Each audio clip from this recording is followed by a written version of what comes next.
Bienvenidos a este cierre de Wall Street. A estas horas, Rusia ha decidido mantener la prohibición al diésel para todo el mundo. Esto afecta particularmente a Europa. Y digo al diésel porque en realidad son como a los derivados, simplificamos de esa manera, pero a ciertos derivados de la gasolina, el diésel. Y digo que afecta especialmente a Europa, bueno, por varias razones. Primero, y no solo a Europa, a Eurozona, también a un Reino Unido que lo va a pasar mal con la energía. El petróleo subiendo, la gasolina subiendo, es verdad que no muchísimo, porque era una medida ya anunciada y descontada.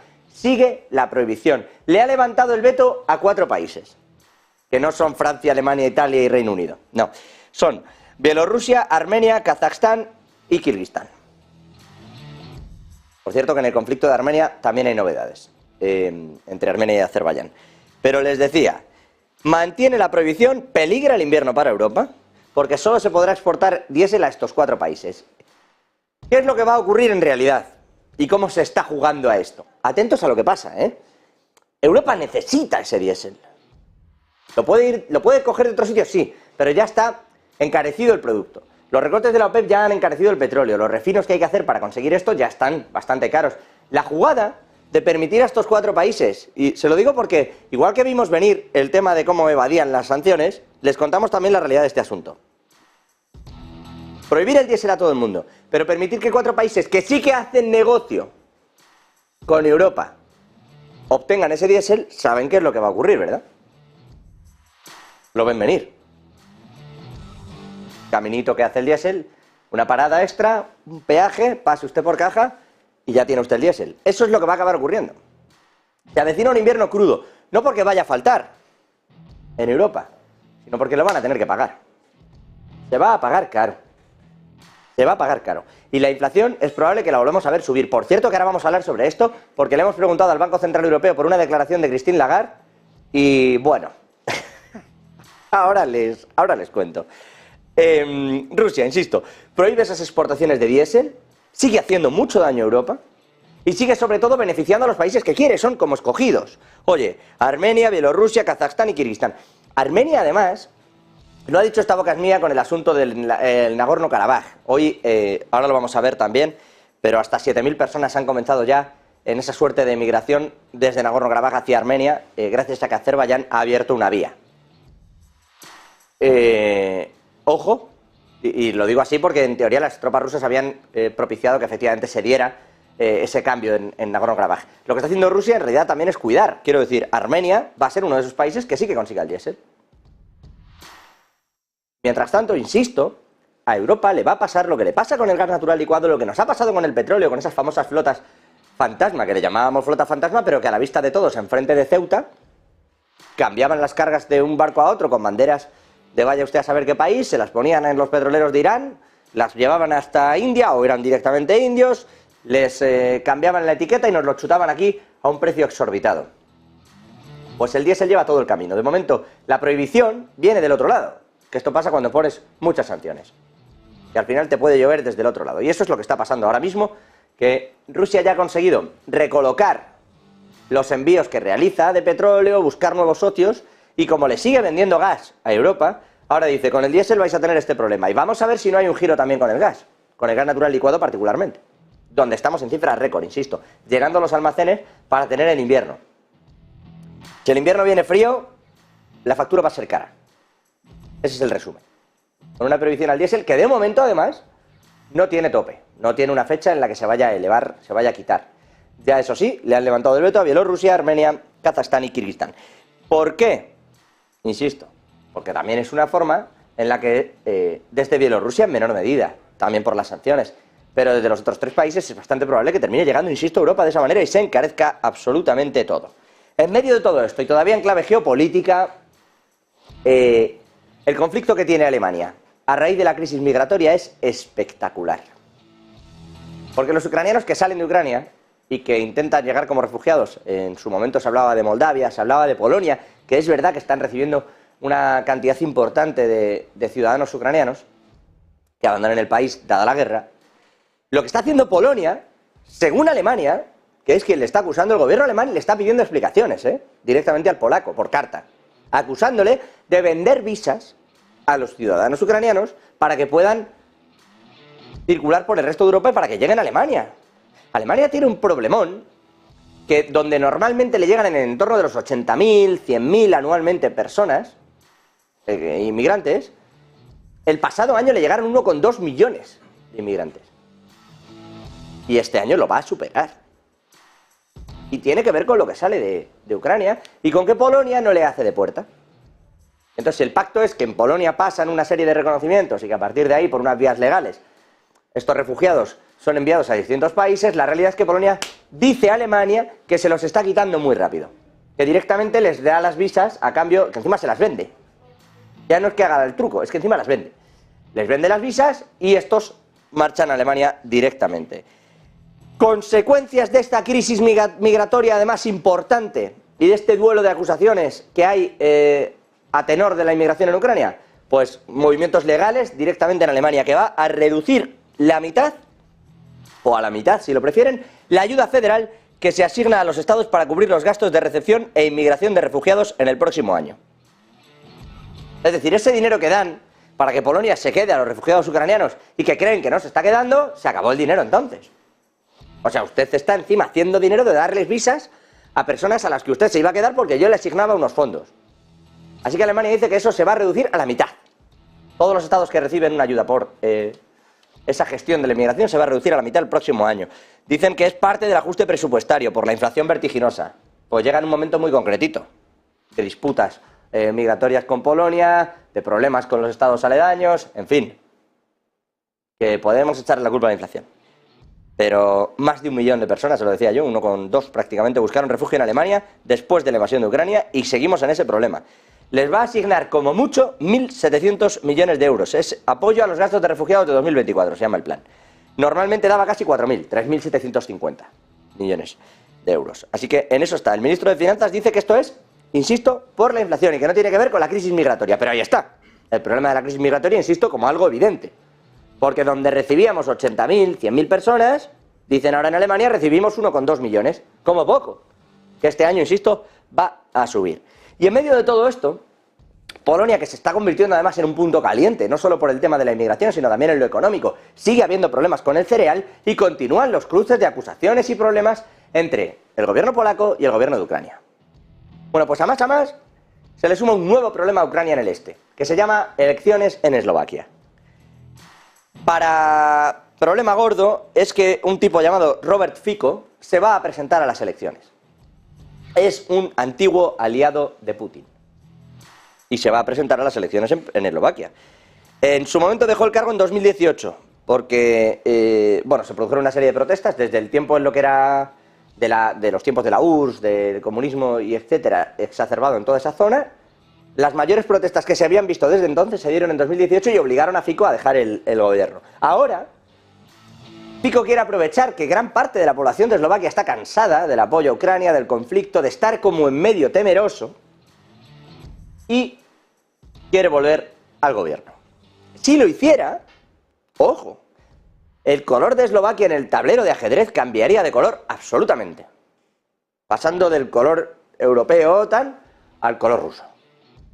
Y esto supone otro problema añadido porque Eslovaquia además es uno de los países que, precisamente a costa de la crisis del cereal, está, bueno, ahora mismo chocando con Ucrania también. Como lo está Hungría, que, ojo con esto también, ha dicho Víctor Orbán que no tiene ninguna prisa por meter a Suecia en la OTAN. Que, bueno, no dicen que Hungría no la tenga, sino que no entiende la urgencia. Dice que todavía tienen que ratificar la entrada de Suecia en la OTAN, que Suecia no está siendo respetuosa, ojo, que los ciudadanos de Suecia no están siendo respetuosos con Hungría, como no lo fueron con Turquía, y que en todo caso, independientemente de eso, ya ven ustedes, independientemente, que no ve la urgencia, que dónde está el motivo por el que tenga que ser urgente el ingreso de Suecia en la OTAN. Lo que le faltaba a Suecia, después de conseguir que Turquía le dijera que sí. Bueno, después de conseguirlo Estados Unidos, en una reunión a puerta cerrada donde se negoció la entrada de pleno derecho de Turquía en la Unión Europea, aunque Europa no estuviera en esa reunión. Así es como nos las gastamos aquí. Pero claro, en Ucrania ahora mismo, problema tras problema tras problema. Porque Hungría, que sí que no, es verdad que anda con lo de Suecia, y otra vez. Polonia, que se supone uno de los aliados más fuertes, en sus propias elecciones e inmerso en su problema. Más del 30% del voto que quiere Jerzy Duda es primer ministro, todavía primer ministro, y que se presenta a la elección, es voto agrario. Por eso cuidan a los agricultores frente a los ucranianos. Y le sumas Hungría, le sumas Eslovaquia y ahora le sumas el problemón que se te puede venir, perdón, le sumas Hungría, le sumas Polonia y le sumas el problemón que se te puede venir en Eslovaquia, si Robert Fico llega a ser de nuevo quien gobierne allí. Todo esto en un entorno en el que, como les decía, la crisis en Armenia ha arrancado. 7.000 armenios han abandonado ya Nagorno-Karabaj tras ese conflicto con Azerbaiyán. La huida, bueno, pues da comienzo, dicen algunos, al éxodo. Bueno, desde luego salen, es un terreno que ya dan por perdido, ya estaba en líneas generales dentro del territorio de Azerbaiyán y así se había entendido dentro del mapa internacional. Así lo ha reforzado también con tropas rusas, evitando que el conflicto fuera a mayores. Y la OTAN no ha dicho nada de nada respecto de todo esto que se está provocando allí. Y por lo tanto, los armenios están abandonando esa zona de Nagorno-Karabaj para evitar precisamente que haya problemas. Las autoridades, de hecho, es la propia Azerbaiyán quien ha habilitado una suerte de corredor para esa salida, para la llegada de convoys humanitarios, para la evacuación de los heridos por el conflicto y para que sobre todo los armenios puedan abandonar la zona lo más pronto posible. Y si me permiten una última perla antes de ir al apartado económico, desde el inicio de la guerra en Ucrania venimos oyendo hablar a las empresas, unas veces porque quieren, otras veces porque son señaladas, otras veces porque salen en listas, pero las empresas occidentales van abandonando Rusia. Decimos, IKEA sale de Rusia, Inditex sale de Rusia, Coca-Cola sale de Rusia, McDonald's se va de Rusia. ¿Y qué pasa entonces? ¿Cómo queda ese vacío? Me van a permitir, además, seguro lo pueden ver, que para eso está la televisión, me van a permitir que les vaya enseñando qué ocurre con estas cosas. ¿Qué pasa cuando se va a McDonald's, por ejemplo?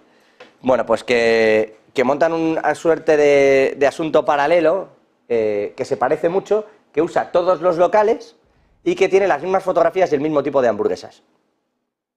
Pero que lo llevan, pues o bien bielorrusos, bien turcos, bien armenios, aquí lo tienen. Y es más o menos igual. Le cambian el nombre, aunque se parece. Esto que veían hace un momento también no es un Starbucks, es Star Coffee y es exactamente lo mismo. Y han ido haciendo eso con todo. IKEA ahora se llama Sweet House, pero no tiene nada que ver con los suecos. Son muebles bielorrusos. Mango, Zara, todas las tiendas que llega Inditex ahora se llaman MAG, tiene un nombre muy parecido, si se ve en la rotulación, pero en vez de ser una empresa, una industria española, son armenios. Dunkin' Donuts, Donato o Donuto. Coca-Cola, pues se llama Cool Cola. Y la Fanta se llama Fancy. Poquito a poquito, en realidad lo que hacen es sustituirlo para que en realidad el ciudadano sienta que sigue estando ahí, que sigue habiendo prácticamente lo mismo, pero ojo, porque, quiero decir, no toman a nadie por tonto en esto. Sustituyen a las empresas, sustituyen el negocio, fomentan la relación, ojo, con Turquía, que se está llevando muy buena parte de esto. Con Bielorrusia, con los muebles, con Armenia, con toda esa zona de países, en muchos casos exrepúblicas soviéticas, que siguen alimentando pues este tipo de negocios y que se quedan los locales abandonados. Y montan exactamente lo mismo, ocurre incluso con las tiendas de Lego, que lo han llamado, bueno, es como una casilla así de montaje y ya está, se llama la tienda de los bloques, en ruso, claro. ¿Cómo hacen toda esta sustitución? Pues porque mantienen incluso al personal y cambian simplemente los gestores y quienes son los que mandan al final, insisto, sustituyen a los países occidentales por Armenia, por Turquía, por Bielorrusia, incluso India está metido en este asunto. Pero a más, en realidad no es un problema con los productos, quiero decir, no tiene el Kremlin un problema con Coca-Cola, es Coca-Cola quien se fue de allí. El Kremlin lo que hace es poner un sustituto y sacarle negocio, rentabilidad a través de otros países, pero si tú quieres obtener lo que venden estas marcas, simplemente cuesta un poquito más, que es lo que te cueste la exportación, bueno, la importación en el caso de estar en Rusia, claro. ¿Por qué? Porque en realidad el gobierno no tiene prohibidas la entrada de esos materiales. Si tú quieres comprarlo, incluso venderlo en tu supermercado, lo puedes hacer, porque no está prohibido que lo tengas. Quien sale de allí son las propias entidades, son las propias empresas que externamente hacen el bloqueo y no mandan nada. Pero la realidad es que si tú lo compras en Dinamarca y pides el envío, luego lo vendes un poco más caro, claro, eso sí, pero puedes tener de todo. Eso es lo que está ocurriendo. Eso se llama importaciones, línea de importaciones paralela, y el gobierno, a pesar de tener todo esto, lo permite. De hecho, no solo es que lo permita, sino que hace una lista. Entonces, IKEA sale de allí y entonces entra en la lista de importaciones paralelas y permite que los ciudadanos rusos lo puedan tener. En eso están ahora mismo, y por eso en muchas ocasiones cuando salen estos vídeos de es que están incumpliendo las sanciones las empresas, muchas veces no. Muchas veces lo que ocurre no es que la empresa se esté saltando una sanción, no es que siga allí operando. Lo que sucede es que tú le sigues vendiendo, por ejemplo, a Georgia, y nada le impide a la empresa rusa de transporte cogerlo en Georgia y llevarlo a Rusia, porque está dentro de esa lista de importaciones paralelas, insisto. Allí Armenia, Georgia, Turquía o Bielorrusia están más que dispuestos a hacer negocios y están sacando bastante dinero de todo esto. Entonces, aunque la marca no lo permita, Rusia sí. Y entramos ya en un conflicto en el que la marca tendría que demandar porque está ocurriendo con sus productos algo para lo que sus productos no están siendo vendidos, o incluso se podría entrar en, dados los símiles de todo esto que están ustedes viendo con el Star Coffee, es que es casi igual. Se podría entrar en si hay un problema de legitimidad con respecto a la propiedad intelectual. Pero métete tú en ese charco. Y luego reclámale ante vete a saber quién, a Rusia, que te pague esto. O a Armenia o a quien sea. Digo a Rusia en concreto porque ya saben que no reconoce a la Corte Penal Internacional. Que en el día de hoy, por cierto, estaba con la respuesta a las alegaciones que ha presentado Rusia con la invasión de Ucrania, diciendo que ahí había un genocidio. Dice Ucrania que en realidad todas las pruebas que aportan son posteriores a la invasión. Que no tiene mucho sentido, eso para empezar, aunque luego han respondido a todo. Por cierto, que no ha ido ningún ruso a la Corte. Han enviado a un abogado chino, que tiene su doblez, también todo esto. Todo esto en una corte en la que Rusia no reconoce la corte. Por eso digo que al final entrar en demandas, ¿para qué? Pero así, con esta suerte de productos fake, de cambios, de nomenclaturas, de cosas que son casi iguales pero no, es como van supliendo toda esa demanda y manteniendo la parte del empleo allí. Incluso los propios ciudadanos hacen bromas con lo que tienen allí, si son mejores o peores que lo que había antes, o, en fin, tienen su particular gracia con el tema. La realidad es que lo están sustituyendo todo, sobre todo por la parte del empleo, que es lo que en teoría iba a hacer daño también como sanciones. Eso está pasando, y si me permiten en lo económico, la noticia del día la tenemos con el Banco Central Europeo. Christine Lagarde acude, presidenta del Banco Central Europeo, al Parlamento Europeo, valga la redundancia, a dar muchísimas explicaciones. Como siempre, en el speech inicial, que hay inflación, que es complicado bajarla, que están trabajando en ello, que para eso se suben los tipos de interés, que no tenemos por qué haber visto ya el pico en los tipos de interés, ha dicho. Dice que eso habrá que verlo con los datos. Claro, le han dicho, especialmente de los miembros del Parlamento de Alemania, le han dicho, oiga, no sé dónde ve usted el pico, pero esto es un problema. Entendemos que tenga usted que subir la inflación, o sea, que subir los tipos y hay que controlar la inflación, pero está destruyendo, y en particular se ha referido incluso Scholz, el canciller alemán, al mercado de la vivienda en Alemania, que está sufriendo de lo lindo, un bajón importantísimo del más del 10%, con las constructoras que le han pedido una reunión de urgencia y que están ahora mismo reunidas con el Ejecutivo alemán, porque ven que quiebran. Ojo la que tiene Alemania formada. Y Scholz, aún así, en esa línea muy alemana, ha dicho, defendiendo al BCE, sí, entendemos que suba tipos, pero a donde yo quería llegar, dice Christine Lagarde, de la bajada de inflación desde el 10%, nosotros, cuando lleguemos al objetivo, tendremos la culpa de en torno al 2%. Miren, la escuchan y analizamos. También se debe a que la política monetaria ha tenido consecuencias. El hecho es que ha tenido un cierto impacto. Si vemos el periodo de 22 a 25, estimamos que la contribución de la política monetaria será como mínimo del 2% de la reducción de la inflación de forma regular. Así que la política monetaria también funciona. Y yo creo que funcionará más y más a medida que la naturaleza de la propia inflación se transforme en una inflación mucho más interna. Dice Christine Lagarde que desde el 10% en el que estaba hasta ahora, bueno, hasta 2025, hemos pedido aclaraciones. No se crean que esto se lo estoy diciendo a bola pluma. Hemos llamado al Banco Central Europeo y le hemos preguntado, oiga, ¿está diciendo Lagarde que son responsables en una caída de 800 puntos básicos de la inflación?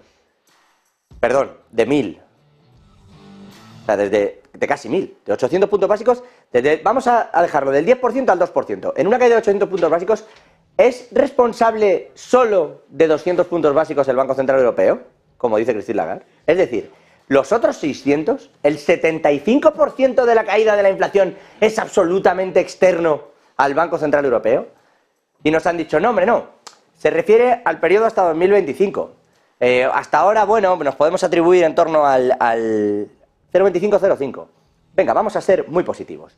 Desde el 10% hasta el 2%, el BCE ha bajado un 2,5% la inflación, teniendo la subida de tipos más rápida de la historia del Banco Central Europeo en Europa y teniéndolos prácticamente, bueno, y si no prácticamente, en unos máximos históricos. No es las cotas más altas que hemos visto, pero desde luego la subida es la más abrupta que hemos visto nunca. Nunca se había subido tan rápido los tipos. Y con esto, mientras la economía alemana se frena, mientras la economía italiana se frena, mientras Francia lucha para tener la energía quieta, mientras Reino Unido, que sí, que es el Banco de Inglaterra, tiene unos problemas tremendos, contagiados también de que de la debilidad europea los productos no le están llegando allí bien y que no los pueden pagar, mientras todo esto está ocurriendo, resulta que el Banco Central Europeo está haciendo todo esto y ya ha llegado a reconocer, Lagarde, que incluso afecta al empleo las subidas de tipos. O sea, todo esto está pasando, pero el 75%, 70% si quieren que sean generosos, de la caída en la inflación en el viejo continente no depende del BCE. Depende de la energía. Que está bien que se den cuenta, también se lo digo. Pero es para echarse a temblar. Porque entonces hay que empezar a pensar en el sistema entero del Banco Central Europeo, ¿eh? Habrá que empezar a pensar en el tipo de armas que tienen, en si es mejor que repensemos en quitar competencias o en darle más. Pero desde luego dejarlo como está no está funcionando.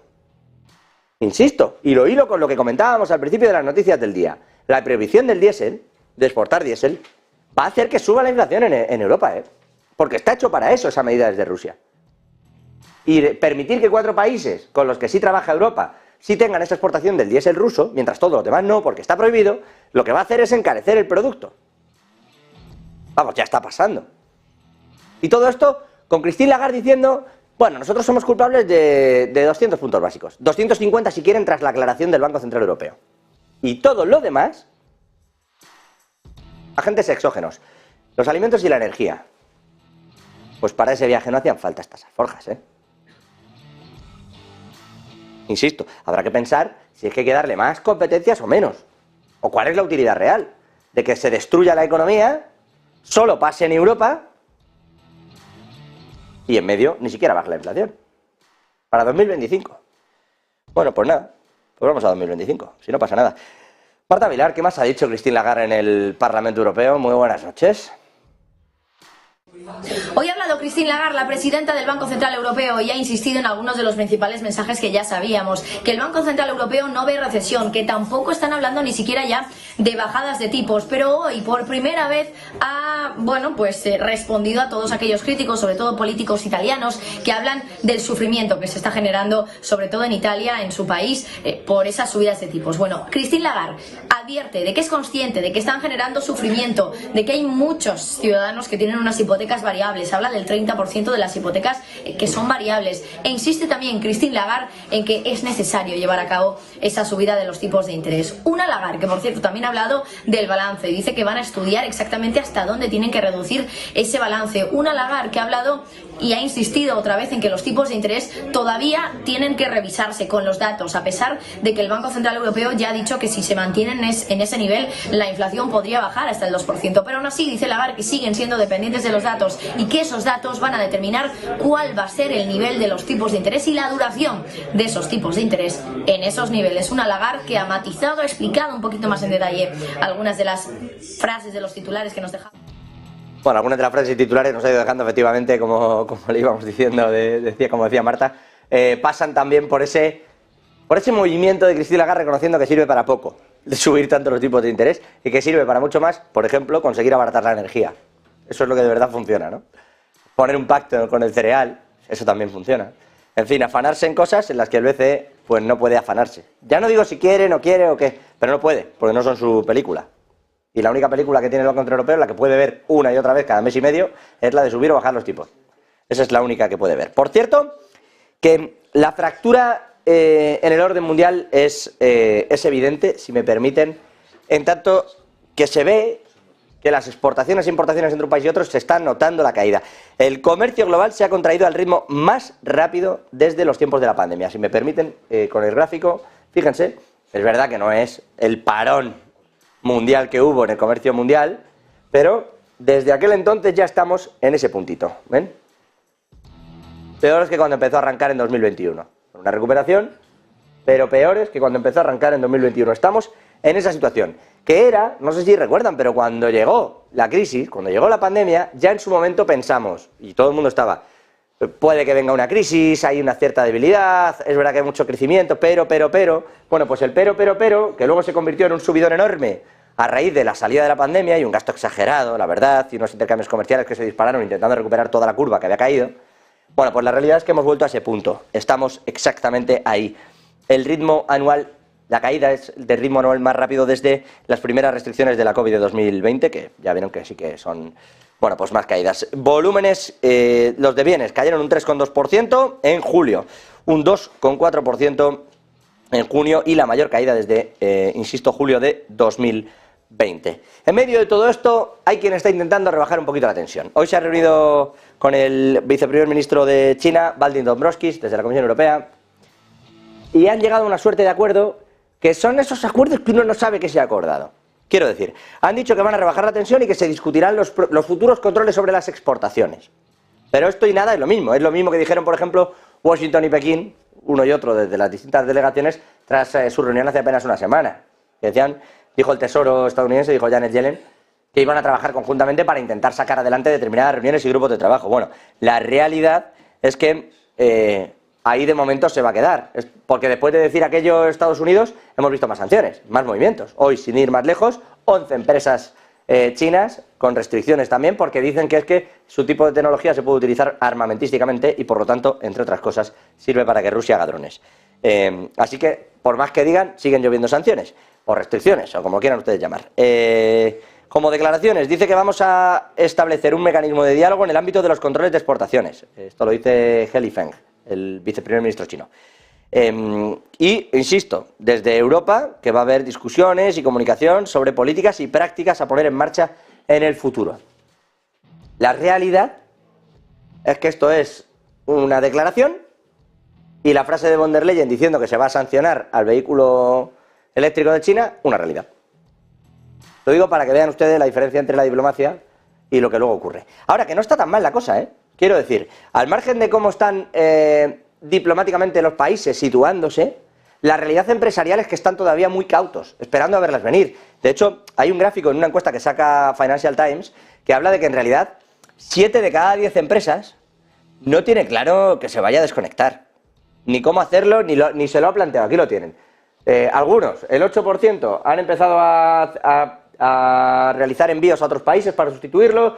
Algunos lo están considerando, el 14%, un 11%. Hemos pospuesto esta decisión y aquí lo tienen, un 67% no nos lo hemos ni pensado. Y ocurre lo mismo si lo miran en realidad, estos son las futuras inversiones, pero si lo miran con las actuales ocurre algo parecido. Un 11% sí que ha empezado a desconectar algo, pero estas son las obligatorias. Estas casi todas son las tecnológicas, a las que entre otras cosas en Alemania o Países Bajos, como ASML Holding, le han dicho ya no puedes mandar nada. Entonces eso es obligatorio, no es que te lo puedas pensar. Las que se lo pueden pensar se lo piensan, a la espera de que el río se calme, porque te juegas los huevos de oro. De hecho, en Alemania tienen un problema importante con que algunas de sus empresas quieren cambiar la sede ahora, irse de Alemania, para poder seguir exportando a China, porque lo suyo era el negocio, no la política. Y resulta que lo uno me ha emponzoñado lo otro. En fin, todo esto negativo para el comercio mundial, decía yo, pero negativo